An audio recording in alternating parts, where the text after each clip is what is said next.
মহাখালী আমতলী আমরা ভোরবেলায় এসে আমরা মহাখালী আমতলী আমরা এসে দেখতে পাচ্ছি এখানে পুলিশ ব্যারিকেড দিয়ে রেখেছে এবং এই পাশে আর কোনো গাড়ি চলতে দিচ্ছে না।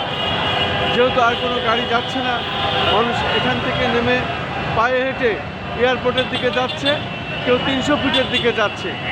যেহেতু দীর্ঘ 18 বছর পর আজ স্বদেশ প্রত্যাবর্তন করছেন জনাব তারেক রহমান, এবং এই তারেক রহমানকে দেখার জন্য আজকে কোটি কোটি জনতা রাজধানী ঢাকার বিভিন্ন এলাকা থেকে আসছে এবং আমরা দেখতে পাচ্ছি রাস্তাঘাট আজ ভোর থেকেই, যেহেতু আমি ভোরবেলা থেকে এখানে এসেছি এবং ভোরবেলা থেকে এসে আমি দেখতে পাচ্ছি এখনও ভোর এবং হতেই এই অবস্থা। এখানে রাত্র থেকেই পুলিশ গাড়ি ব্যারিকেড দিয়ে রেখেছে, সেখানে মানুষ যেতে পারছে না।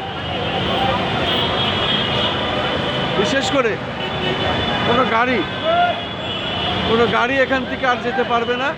এই আমতলী মহাখালী এখানে ব্যারিকেড দিয়েছে পুলিশ, এখান থেকে আর কোনো গাড়ি এয়ারপোর্টের দিকে যেতে দিচ্ছে না। মানুষ এখান থেকে পায়ে হেঁটে যেতে হবে, অর্থাৎ কোনো গাড়ি চলবে না।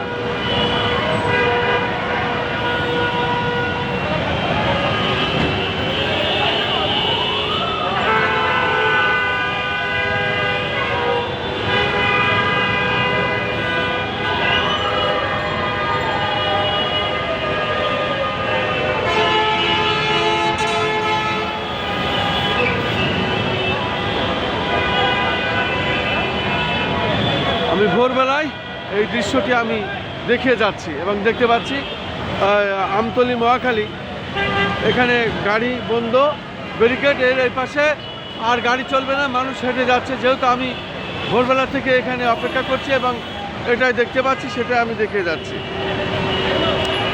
মানুষ এখন পায়ে হেঁটে চলছে এবং পায়ে হেঁটে যাবে।